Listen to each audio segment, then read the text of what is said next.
I get it, I believe it, I'm like 90% of the way there, but I'm not ready yet to make that commitment. I spent about a year in that holding pattern. I met a lot of people, took a lot of you all out to lunch to say, help me understand what it is I'm not getting here. I had a lot of conversations with Jeff, and I met some people that weren't even associated with this church that scared me in the direction that I wanted to be back at this church. I mean, I have some real Bible-thumping religious people that I was curious about their stories, and I was just looking for information. So I guess I was sort of becoming that Ethiopian finally, that I knew there was more and I wanted to learn what it was. And I had some crazy meetings with people that I won't tell you about, but certainly pushed me back towards, it made Jeff look really normal, I guess is what I'm saying.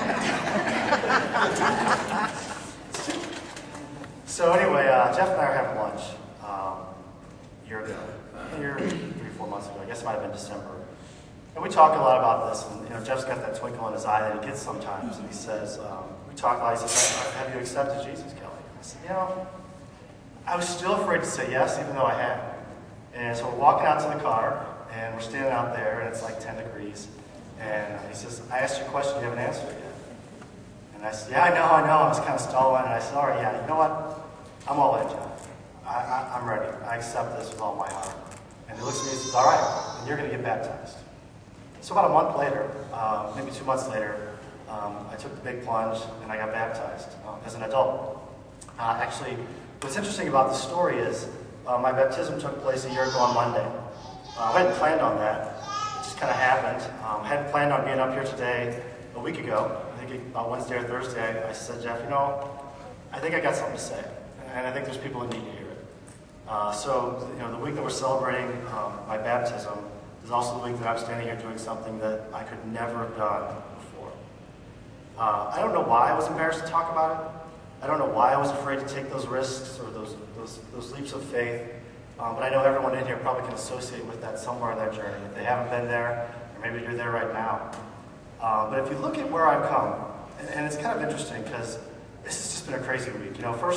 First I realized, I didn't even realize it was my anniversary of my baptism. First I talked to Jeff, and he says, I think you need to speak, which blew me away because I'm the last person 3 years ago that anyone would have expected to be up here doing what I'm doing right now. I guarantee that. My wife probably is still sitting there in disbelief. She's going to go home and pinch herself to see if this is really happening or not. But the second thing is, my journey was like the Fast and the Furious. Once I jumped in last year, got baptized, and really accepted this with all my heart, my learning curve has been exponential. And it's been amazing. And the energy and the peace it's brought to me has been absolutely insane, in a good way.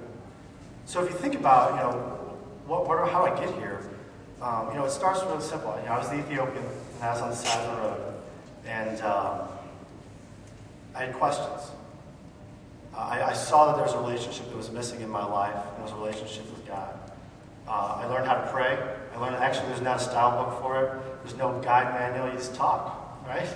I'd never done that before. All the prayers I had done were programmed, prescribed, memorized ones that I didn't even know what I was saying, and now I'm talking to God. He's talking back to me.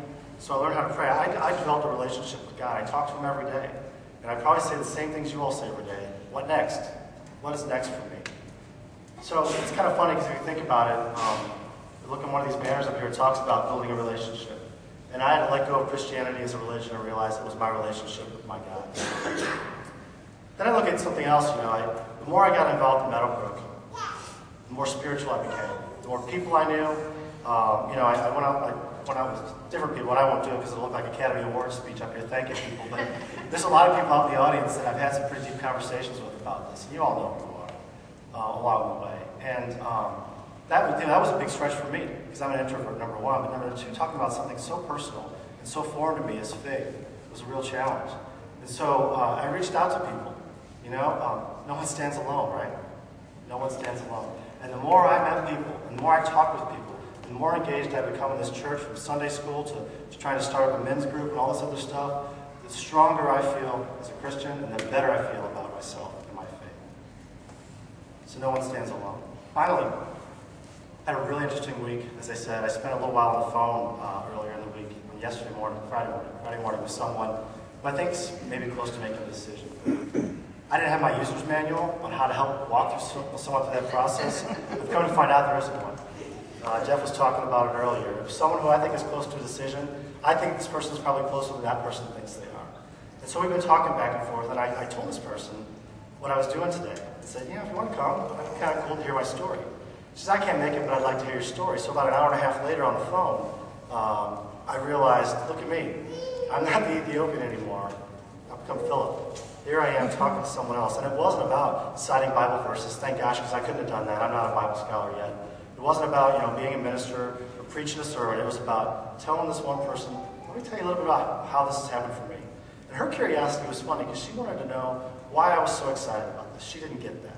And that's easy to talk about when it really, really rings true inside you. So there I was, building bridges, right? You're sitting there, and you're like me, and I hope you all are. You're probably wondering, what next?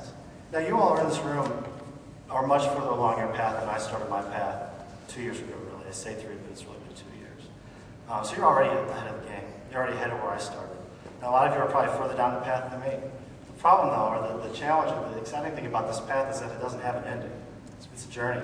And every day, you wake up, and you think to yourself, you talk to your Father and say, what's next? What's next? One last funny thing this week. I was opened the Bible last night to read the verses Jeff was going to talk about today, and I saw the flyer, and I think this might even be from last week, if I'm not mistaken. I didn't notice it last week, because I just stuck it in my Bible. I knew all the dates on there and everything. But I looked at this, and if you can't see it, it's a picture of a little guy, and he's got his snorkeling gear on. He's jumping off the edge of a dock. I don't know what body of water that is, but it's absolutely gorgeous. There's not a wave. There's a sunset in the back. And he's just jumping, going all out, like only kids can do, right? And I started thinking, my journey has been so good. It's been so strong. I've been willing to do this. I've been willing to say, what next?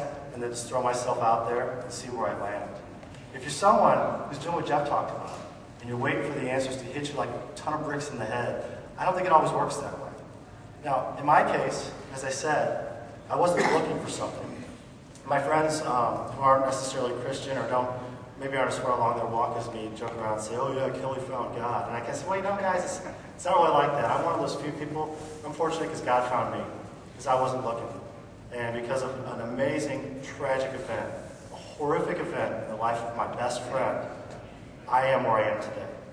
Now, I don't know if that was part of the plan, but what an amazing legacy for that person to have. And I think about myself and all the people that we've reached out to, between the families, our extended families, people I speak with, the lady I was on the phone with on Friday.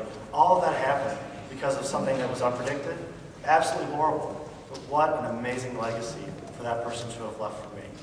And I think about that, and I think, I don't know that this person was necessarily even trying to do that. So what's the power then for me, for all of us, if we grab hold of that, we throw caution to the wind, we ask God what's next, and we jump in.